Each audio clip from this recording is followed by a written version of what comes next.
Hello friends, मैं मोहन कुमार स्वागत करता हूँ आप लोगों का अपना प्यारा YouTube channel English practice with Mohan में। फ्रेंड्स, आज की क्लास में हम लोग सेंटेंस के बारे में जानने वाले हैं।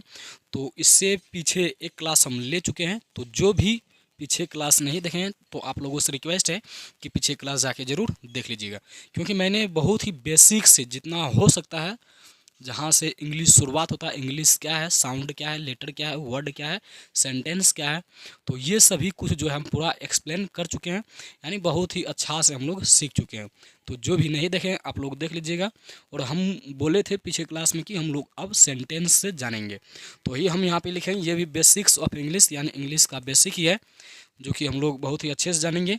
और सेंटेंस तक हम छोड़े थे, तो बोले थे क्या सेंटेंस को आगे से हम लोग पढ़ेंगे काफ़ी अच्छे से। तो चलिए आज की क्लास को हम यहाँ से स्टार्ट करते हैं। तो सेंटेंस मुख्यतः ये जो है, दुनिया का कोई भी सेंटेंस होता है तो नॉर्मली उसमें तीन भाग होता है। यानी एक सब्जेक्ट होता है, वर्ब होता है और ऑब्जेक्ट होता है। यानी कोई भी सेंटेंस मुख्यतः या प्रायतः नॉर्मली तीन भागों से मिलके बना होता है, सब्जेक्ट, वर्ब और ऑब्जेक्ट। और एक बात और, बिना सब्जेक्ट का कोई भी सेंटेंस हो सकता है और बिना ऑब्जेक्ट का भी कोई भी सेंटेंस हो सकता है, लेकिन बिना वर्ब का कोई भी सेंटेंस नहीं हो सकता। कहने का मतलब बिना वर्ब का कोई भी सेंटेंस नहीं हो सकता है और बिना सब्जेक्ट का और बिना ऑब्जेक्ट का भी सेंटेंस हो सकता है, जैसे कि हम आगे जानेंगे। तो हम यहाँ पे पहले लिखते हुए जाते हैं, नहीं तो हम सिर्फ बोलेंगे ये तो आप लोगों को समझ में नहीं आएगा। तो सेंटेंस जो है मुख्यतः तीन भागों से मिलकर बना होता है। तो यहाँ पे हम हिंदी भी लिख देते हैं ताकि आप लोगों को समझ में आसानी से आए। सेंटेंस प्रायतः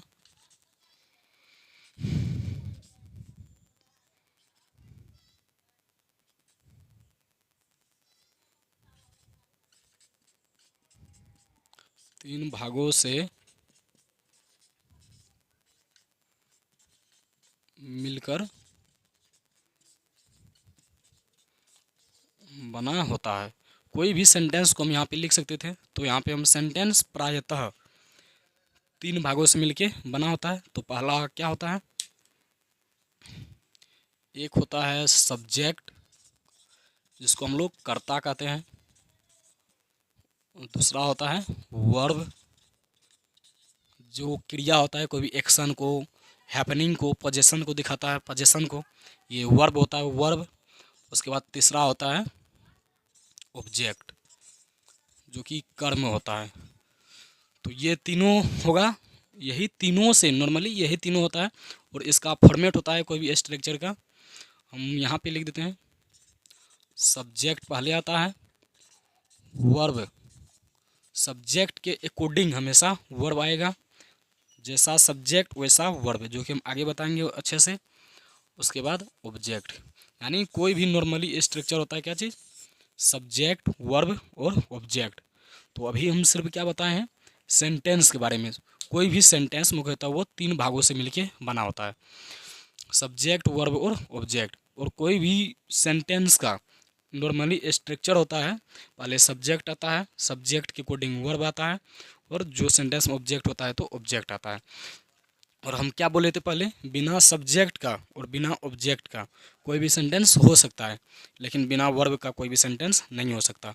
तो अब अगर कोई भी सेंटेंस है यही तीनों भागों से मिलके बना होगा, तो अब पहले हमें सब्जेक्ट के बारे में भी जानना पड़ेगा। सब्जेक्ट कौन सी चिड़िया का नाम है, सब्जेक्ट क्या होता है, और वर्ब क्या होता है, तभी तो हम कोई भी सेंटेंस को बना पाएंगे। और ऑब्जेक्ट क्या होता है, तभी तो हम लोग कोई भी सेंटेंस को बना पाएंगे, समझ पाएंगे, बोल पाएंगे। तो अब जो है ये तीनों के बारे में जानना पड़ेगा कि सब्जेक्ट क्या हो सकता है, ये क्या होता है, या फिर ऑब्जेक्ट या फिर वर्ब। तो हम पहले अभी सिर्फ सब्जेक्ट और ऑब्जेक्ट के बारे में जानेंगे, उसके बाद हम लोग वर्ब के बारे में जानेंगे, जो कि बहुत ही इम्पोर्टेंट होने वाला है। जो ये सभी समझ गए उसके लिए कोई भी सेंटेंस बनाना वो काफ़ी आसान हो जाता है, क्योंकि सेंटेंस तो यही सभी होगा।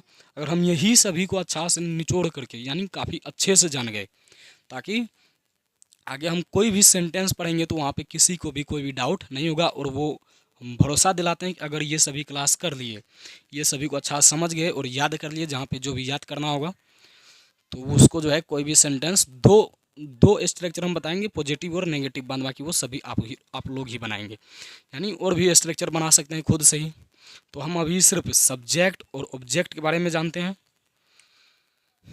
तो यहाँ पे हम सब्जेक्ट, SUB मतलब सब्जेक्ट या फिर ऑब्जेक्ट। अब ये क्या होता है, कोई भी सब्जेक्ट या फिर ऑब्जेक्ट एक नाउन होगा या फिर एक प्रोनाउन होगा। अब नाउन क्या होता है, यानी हम अभी सिर्फ सब्जेक्ट और ऑब्जेक्ट के बारे में जानते हैं और वर्ब के बारे में हम लोग बाद में जानेंगे। तो सब्जेक्ट या फिर ऑब्जेक्ट एक नाउन होगा या फिर एक प्रोनाउन होगा।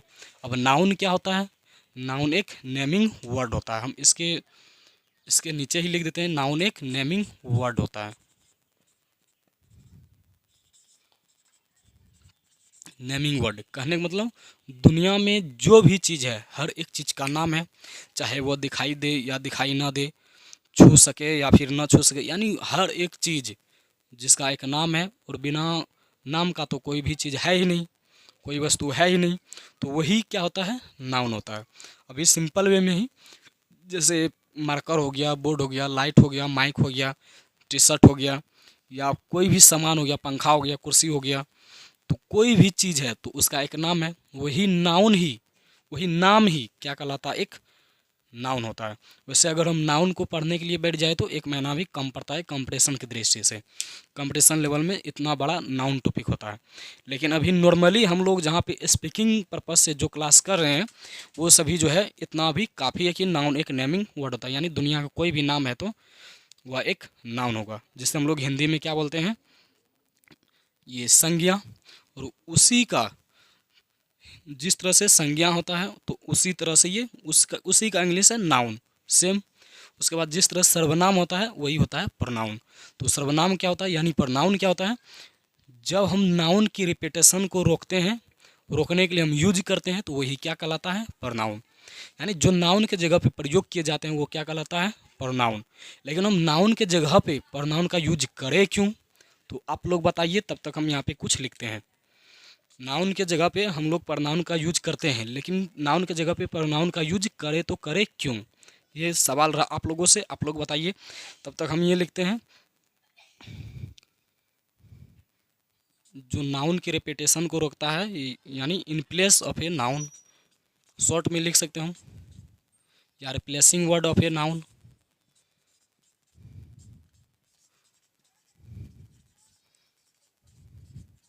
Replacing word of any noun, या फिर शॉर्ट में हम नाउन भी लिख सकते हैं सिर्फ, यानी जो नाउन को रिप्लेस करके अपना जगह ले वही क्या कहलाता है, प्रनाउन। लेकिन नाउन के जगह पे हम लोग प्रनाउन का यूज करें क्यों, तो यह एक भाषा है, इंग्लिश का है, एक भाषा है। तो कोई भी भाषा में जो है ना फ्लुएंसी का ख्याल रखा जाता है। अगर जब हम कोई भी इंसान के बारे में, यानी कोई भी नाउन के बारे में अगर उसका नाम ले करके बोलेंगे तो वो भाषा क्या होता है, बोरिंग लगने लगता है। अगर कई बार नाम को हम रिपीट करते हैं, रिपीटेशन को रोकने के लिए प्रनाउन को यूज करते हैं, और कई बार हम नाउन ही बोलते रहे तो वो लैंग्वेज जो है क्या हो जाता है, बोरिंग लगने लगता है, मतलब अच्छा दिखने में, अच्छा सुनने में नहीं लगता है। तो वो भाषा फ्लुएंसी के साथ बना रहे और बोलने में भी और सुनने में भी काफ़ी बेहतरीन लगे, तो इसीलिए वहाँ पे जो है नाउन को अवॉइड करते हैं, यानी नाउन के जगह पे हम लोग प्रोनाउन का यूज करते हैं। और कई बार ये भी होता है, जो नाउन के अगर यहाँ पे कई सारा स्टूडेंट बैठा हुआ तो हम उसको तो नहीं बोल सकते हैं कि राम अच्छा है या फिर मोहन अच्छा है पढ़ने में या श्याम अच्छा है, यानी हर किसी स्टूडेंट का नाम नहीं ले पाएंगे। तो वही समय को बचत के लिए भी हम डायरेक्ट वहाँ पे तुम या फिर तुम लोग, आप या आप लोग, जो कि इंग्लिश में होता है यू, तो डायरेक्ट हम वहाँ पे यू बोल देते हैं ताकि वो सभी के लिए, यानी समय के बचत के लिए भी हम जो कभी कभी डायरेक्ट जो है प्रनाउन को यूज करते हैं। और कन्फ्यूजन को दूर करने के लिए भी हम लोग प्रनाउन का यूज करते हैं। जैसे मेरा नाम हुआ मोहन और हम बोलेंगे खुद के लिए कि मोहन पढ़ा रहा है, तो आप लोग अगर सुनेंगे तो क्या लगेगा कि कोई और मोहन के बारे में बात कर रहा है, मोहन यहाँ पे सिखा रहा है आप लोगों को। तो अगर हम खुद के लिए बोलेंगे तो क्या बोलना पड़ेगा, मैं, मोहन की जगह पे मैं यानी आई, तो आई क्या होता है, प्रनाउन, मैं क्या होता है, सर्वनाम यानी प्रनाउन। तो इसीलिए जो है ना, नाउन के जगह पे हम लोग प्रनाउन का यूज क्यों करते हैं, समझ गए होंगे, यानी रेपिटेशन को रोकने के लिए। और रेपिटेशन क्यों रोकते हैं, क्योंकि यह एक भाषा है, भाषा में नाउन बार बार लिखते हैं तो वो अच्छा नहीं लगता है। और टाइम को बचत के लिए और कन्फ्यूजन को दूर करने के लिए हम लोग प्रोनाउन का यूज करते हैं। वैसे ये सभी इतना जानकारी यहाँ पे ज़रूरी है नहीं, लेकिन फिर भी अगर मैं जानता हूँ तो आप लोगों को मैं यहाँ पे सिखाते हुए चलूँगा। तो फिर से हम एक बार रिपीट कर देते हैं। कोई भी सेंटेंस मुख्यतः 3 भागों से मिलकर बना होता है, सब्जेक्ट, वर्ब और ऑब्जेक्ट। और पहले सब्जेक्ट आता है, वर्ब आता है, उसके बाद ऑब्जेक्ट। तो अगर यही तीनों मिलकर कोई भी सेंटेंस बनेगा तो ये तीनों के बारे में जानना पड़ेगा। तो ये हम अभी सिर्फ सब्जेक्ट और ऑब्जेक्ट के बारे में जानते हैं। तो कोई भी सब्जेक्ट या फिर ऑब्जेक्ट, ये दोनों एक नाउन होगा या फिर एक प्रनाउन। अब नाउन क्या, नाउन होगा तो नाउन के बारे में भी जानना पड़ेगा। नाउन एक नेमिंग वर्ड होता है, कोई भी नाम है तो वो क्या हुआ, नाउन। और प्रोनाउन क्या होता है, जो नाउन के जगह पे प्रयोग किए जाते हैं वही क्या होता है, प्रोनाउन होता है। तो उम्मीद करते हैं कि आप लोग यहाँ तक समझ गए होंगे। तो आप लोग इसको नोट कीजिएगा, हम बोर्ड को क्लीन करेंगे। हेलो फ्रेंड्स, हम बोर्ड को क्लीन कर चुके हैं। तो हम लोग कहाँ तक जाने थे, सेंटेंस के बारे में। सेंटेंस, सब्जेक्ट, कोई भी सेंटेंस मुख्यतः 3 भागों से मिलकर बना होता है, सब्जेक्ट, वर्ब और ऑब्जेक्ट। तो सब्जेक्ट और ऑब्जेक्ट के बारे में जान रहे थे। कोई भी सब्जेक्ट या फिर ऑब्जेक्ट एक नाउन होता है या फिर एक प्रनाउन होता है। तो नाउन एक नेमिंग वर्ड होता है, प्रनाउन जो नाउन की रिपीटेशन को रोकता है तो वही प्रनाउन कहलाता है। तो नाउन के बारे में उतना जानकारी काफ़ी है, लेकिन प्रनाउन में बहुत सारा प्रनाउन होता है, जैसे personal pronoun, demonstrative pronoun, possessive pronoun, relative pronoun, reflexive pronoun, distributive pronoun, यानी बहुत सारा प्रनाउन होता है। लेकिन उन सभी प्रनाउन में एक प्रोनाउन को पढ़ना काफ़ी बेहद ज़रूरी है। जब तक हम उस प्रोनाउन के बारे में नहीं जानेंगे तब तक जो है हम लोग कोई भी सेंटेंस को सही सही नहीं बना पाएंगे, यानी कोई भी सेंटेंस को ज़्यादातर नहीं बना पाएंगे। तो इसीलिए तो एक प्रोनाउन के बारे में बहुत ही डीपली यानी बहुत ही अच्छा से पढ़ना पड़ेगा, जो कि हम यहाँ पे समझाते हैं। हम बोले ना कि अगर जितना हम यहाँ पे बताते हुए चले, अगर उतना आप लोग उतना समझ लिए तो आगे जो है कहीं पर भी कोई दिक्कत नहीं होगा। क्योंकि हम लोग 50 दिन में इसको ख़त्म करेंगे, भले ही थोड़ा स्पीड में बढ़ाएंगे, लेकिन यहाँ पे कुछ कॉन्सेप्ट है तो पहले इसको हम लोग समझ लेते हैं, ताकि आगे जो है हम लोग को कोई दिक्कत नहीं होना चाहिए। तो उन सभी प्रोनाउन में से एक प्रोनाउन पढ़ना पड़ेगा, पर्सनल प्रोनाउन। तो हम यहाँ पे हेडिंग भी लिख सकते थे पर्सनल प्रोनाउन, तो आप लोग कोई दिक्कत नहीं, हम यहाँ पे पर्सनल प्रोनाउन होता है हम सिर्फ बोल देते हैं। यहाँ पे पर्सनल प्रोनाउन होता है I, we, you, he, she, it, they. I, we, you, he, she, it, they को हम लोग पर्सनल प्रोनाउन बोलते हैं, पर्सनल प्रोनाउन कहलाते हैं। तो आप तो क्या लगेगा कि ये सभी तो मुझे पता ही है, लेकिन इसका भी केस होता है जो कि सेंटेंस में यूज अलग अलग माध्यम से होता है, यानी कॉन्सेप्ट है यहाँ पे। तो इसीलिए जो इसको जानना काफ़ी ज़रूरी है। तो हम पहले यहाँ पे क्या करते हैं, इसका अब हिंदी भी लिखना पड़ेगा। जिसको पता है वो तो अच्छी बात है, अगर जिसको पता नहीं है तो उसके लिए हम यहाँ पे हिंदी लिखते हैं, ताकि वो कॉन्सेप्ट को समझने से पहले हम पहले यहाँ पे हिंदी लिख देते हैं, ताकि किसी को कोई दिक्कत नहीं होना चाहिए। ये पूरा बेसिक से है तो पूरा बेसिक से ही। तो आई का हिंदी नॉर्मली हो सकता है मैं, मैंने, मुझे,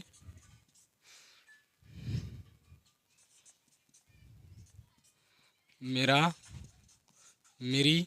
जैसे अब यहाँ पे मेरा मेरी लिखे ना, तो आप लोगों को लगता होगा कि मेरा का तो माई होता है, लेकिन यहाँ पे आई का हिंदी लिख दिए हैं। और मुझे का मी होता है, लेकिन यहाँ पे आई लिख दिए हैं। तो थोड़ा सब्र कीजिए, वैसे हम रट्टा नहीं मारेंगे यहाँ पे, रटना नहीं है, ये सिर्फ एक बार देख लेना है। ये इसका कुछ कॉन्सेप्ट है जो कि हम वहाँ पे समझाएंगे और सब डाउट जो है क्लियर हो जाएगा। अब मेरा का इंग्लिश माई नहीं नहीं होता है, वो सेंटेंस के अकॉर्डिंग हम लोग करते हैं। जैसे मेरे पास कलम है तो क्या माई हैव लिखते हैं, नहीं, आई हैव लिखते हैं। तो वो सभी अभी रहने दीजिए, जैसे हम अभी बता रहे हैं वैसे करना है। मैं, मैंने, मुझे, मेरा, मेरी, मुझको, ये सभी भी हो सकता है, या मुझसे, यानी इसका हम और भी लिख सकते हैं कुछ से। और इटीसी यानी और भी हो सकता है, इसका अपने तरफ से लिख लीजिएगा। यहाँ पे मुझके लिख दिया, मुझको लिखना। तो आई का हो गया, ये सभी नॉर्मली हिंदी होगा।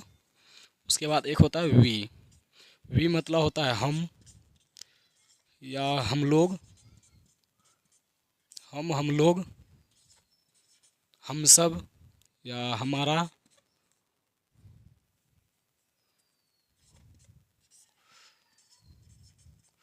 हमारा, हमारी, हमारे, हम लोगों का,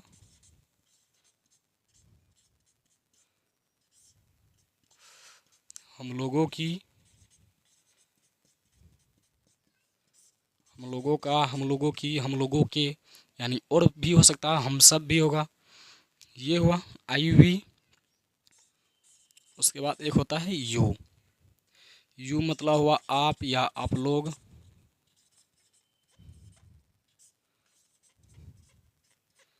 आप लोग, तुम लोग, या फिर आपका, आपकी, तुम्हारा, तुम्हारी, तुमको, आपको,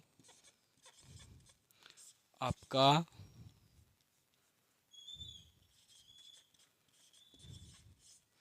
आपकी, तुम्हारा,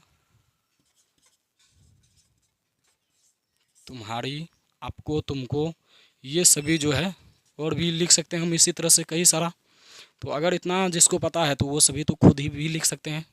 आई वी यू एक होता है ही के लिए, ये ही भी होता है। तो ही मतलब क्या होता है, वह। और यहाँ पे एक बात याद रखना है, यह होता है बॉय के लिए। तो यहाँ पे हम शॉर्ट में लिख देते हैं फॉर बॉय, यानी एक एग्जाम्पल देते हैं, यानी मैस्कुलिन जेंडर के लिए ये ही का यूज करते हैं। अगर वहाँ पे कोई लड़का है और उसे वह लड़का है हम बोलेंगे वह, तो वहाँ पे ही लिखना है। लेकिन जैसे वह लड़की है अगर बोले वह, तो उसके लिए सी लिखना है, जो कि हम आगे लिखेंगे। तो एग्जाम्पल के लिए हम यहाँ पे एक बॉय लिख दिए ताकि सबको पता हो। वह, उसे, उसे का भी होता है, उसका, उससे, उनसे, उनसे, यानी ये और भी लिख सकते हैं इसी तरह से ही का। उसके बाद एक होता है सी। सी मतलब भी वह होता है, लेकिन ये फॉर गर्ल हम यहाँ पे लिख देते हैं, फॉर गर्ल। और ये भी उससे बोल सकते हैं इसको। और यहाँ पे उसका था तो यहाँ पे उसकी लिखना पड़ेगा क्योंकि ये लड़की के लिए होता है, तो उसकी, या उससे, उनसे, उसको, उससे, उनसे, उनको, ये सभी भी इसी तरह से और भी लिख सकते हैं। तो आई वी यू ही सी। और एक होता है इट, यानी ये मैस्कुलिन जेंडर के लिए यानी मेल के लिए, सी फेमिनिन जेंडर यानी फीमेल के लिए, और इट होता है न्यूटर जेंडर के लिए। इट का मतलब यह भी होता है कभी कभी, या फिर वह भी होता है। और ये निर्जीवों के लिए यूज करते हैं, यानी छोटे मोटे कीड़े मकोड़े जीव जंतुओं के लिए, निर्जीवों के लिए, फॉर न्यूटर जेंडर। ये हुआ। उसके बाद एक होता है दे। दे मतलब वे लोग,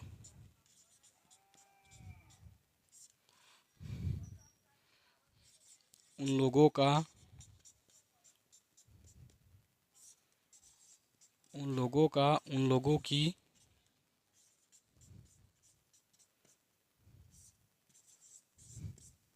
उन लोगों का, उन लोगों की, उन लोगों के,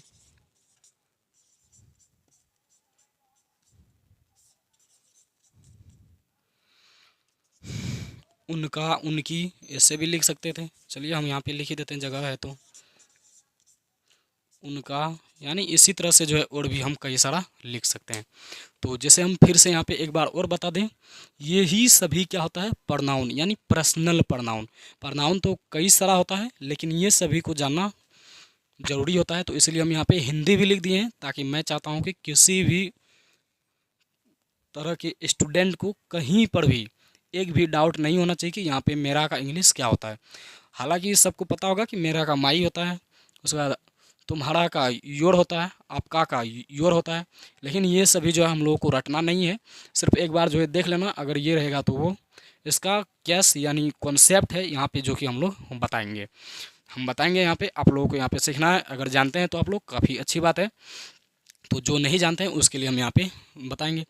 तो I we you he she it they को हम लोग पर्सनल प्रोनाउन बोलते हैं, जो कि इसका हिंदी हम यहाँ पे लिख दिए हैं और आप लोग को क्या करना है इसको एक बार देख लेना है। तो उम्मीद करते हैं कि आप लोग इसको याद कर लेंगे, जिसको भी याद नहीं होगा। और यहाँ पे अभी आप नोट कर लीजिए, क्योंकि हमें बोर्ड को क्लीन करना है। उसके बाद हम लोग इसका जो कॉन्सेप्ट है उसको हम लोग समझेंगे। ये काफ़ी आसान थी, तो हम यहाँ पे टाइम वेस्ट नहीं करेंगे, वैसे हम यहाँ पे लिख दिए हैं। तो आप लोग इसको नोट कीजिए, हम बोर्ड को क्लीन करते हैं। हेलो फ्रेंड्स, हम बोर्ड को क्लीन कर चुके हैं, तो आप लोग लिख लिए होंगे। तो चलिए हम लोग यहाँ से आगे का कॉन्सेप्ट जानते हैं। तो अभी तो हम हिंदी तो लिख ही दिए थे, लेकिन अभी हम क्या बोले कि इसका कुछ केस है यानी कॉन्सेप्ट है। तो चलिए हम उस कॉन्सेप्ट को समझते हैं। तो यहाँ पे हम वो चार्ट नहीं बनाना चाहेंगे, क्योंकि उसमें लिख करके फिर से मिटा करके फिर से लिख कर समझाना पड़ता है। तो इसलिए हम एक ही साथ जो है जिस तरह से बताते हैं उस तरह से सिर्फ याद कर लेना आप लोगों को। तो जैसे हम यहाँ पे पहले सब्जेक्टिव केस, ऑब्जेक्टिव केस, उसको बारे में समझते हैं। उसके बाद पॉजेसिव एडजेक्टिव और पॉजेसिव प्रोनाउन के बारे में समझेंगे। तो जैसे ये एक होता है सब्जेक्टिव प्रोनाउन यानी सब्जेक्टिव केस। सब्जेक्टिव केस को ही हम लोग सब्जेक्टिव प्रोनाउन यानी सब्जेक्ट बोलते हैं। सब्जेक्ट, यहाँ पे हम सब्जेक्टिव ही लिख देते हैं, सब्जेक्टिव केस। तो एक ये हुआ, और एक होता है क्या चीज़, ऑब्जेक्टिव केस। ऑब्जेक्टिव केस, और इस सब्जेक्टिव केस को सब्जेक्ट के नाम से जानते हैं, और इस ऑब्जेक्टिव केस को ऑब्जेक्टिव प्रोनाउन यानी ऑब्जेक्ट के नाम से जानते हैं। और इसमें होता क्या है, आई होता है सब्जेक्ट, और इसका ऑब्जेक्ट होता है क्या चीज़, मी। आई का मी बन जाता है, पहले हम यू वी का लिख दें, आई वी। उसके बाद वी का अस होता है, इधर वाला सभी सब्जेक्ट होगा और इधर वाला सभी ऑब्जेक्ट होगा, वी। उसके बाद हम यू का लिखते हैं, यू का इधर भी यू ही होता है, ऑब्जेक्ट भी। एक होता है ही का होता है हिम। एक होता है सी का होता है हर। एक होता है इट, और इट का इधर भी इट ही होता है, सेम यू की तरह। उसके बाद एक होता है दे, जैसे कि अभी हम बताए थे, दे का होता है देम। तो अभी हम क्या जाने थे, I we you he she it they को पर्सनल प्रोनाउन बोलते हैं। लेकिन उसी प्रोनाउन में क्या है, केस है। केस मतलब सब्जेक्टिव केस और ऑब्जेक्टिव केस, और एक होता है पॉजेसिव केस, जो कि हम लोग इस इधर समझेंगे। तो सब्जेक्टिव केस को हम लोग सब्जेक्टिव प्रोनाउन यानी सब्जेक्ट के जगह पर यूज होता है। ऑब्जेक्टिव केस यानी ऑब्जेक्ट, ये हमेशा ऑब्जेक्ट के जगह पर यूज होता है। यानी कोई भी सेंटेंस में क्या होता है, एक सब्जेक्ट होता है, वर्ब होता है और एक ऑब्जेक्ट होता है। तो सब्जेक्टिव केस हमेशा सब्जेक्ट के जगह पर यूज होगा, और ऑब्जेक्टिव केस हमेशा ऑब्जेक्ट के जगह पर यूज होगा। लेकिन हम जानेंगे कैसे कि सब्जेक्ट कहाँ पे लगाएंगे और ऑब्जेक्ट कहाँ पे लगाएंगे, यानी आई कहाँ पे यूज करेंगे, मी कहाँ पे यूज करेंगे। तो उसके लिए छोटा सा एक ट्रिक है मेरे पास, जो कि आप लोग यहाँ पे ये 70 यानी 80 से 90% तक काम करता नहीं, ये हमेशा ही काम करेगा, शायद ही कहीं कहीं पे काम नहीं करेगा। तो हम 90% वैसे बोल सकते हैं।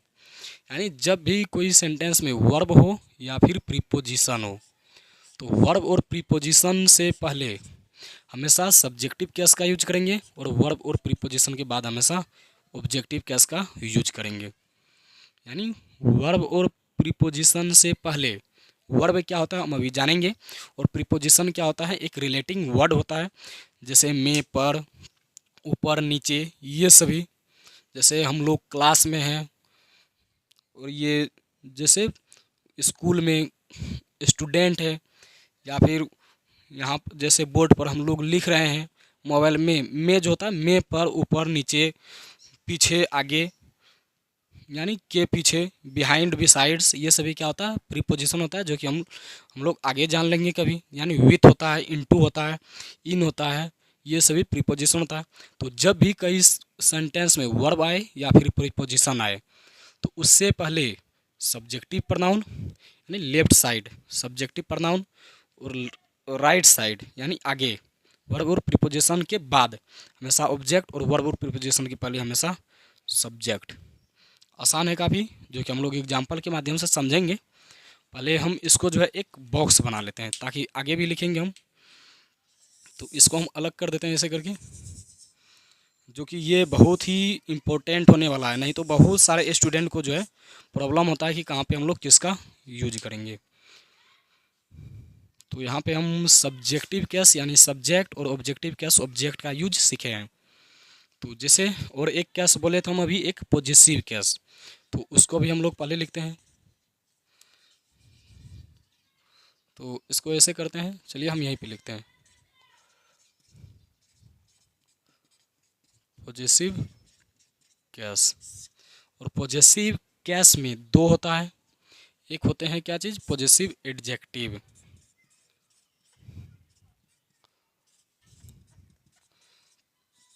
पॉजेसिव एडजेक्टिव को हम लोग डिटरमाइनर भी बोलते हैं, और एक होता है पॉजेसिव प्रोनाउन। थोड़ा हम हटा के लिखते हैं इधर,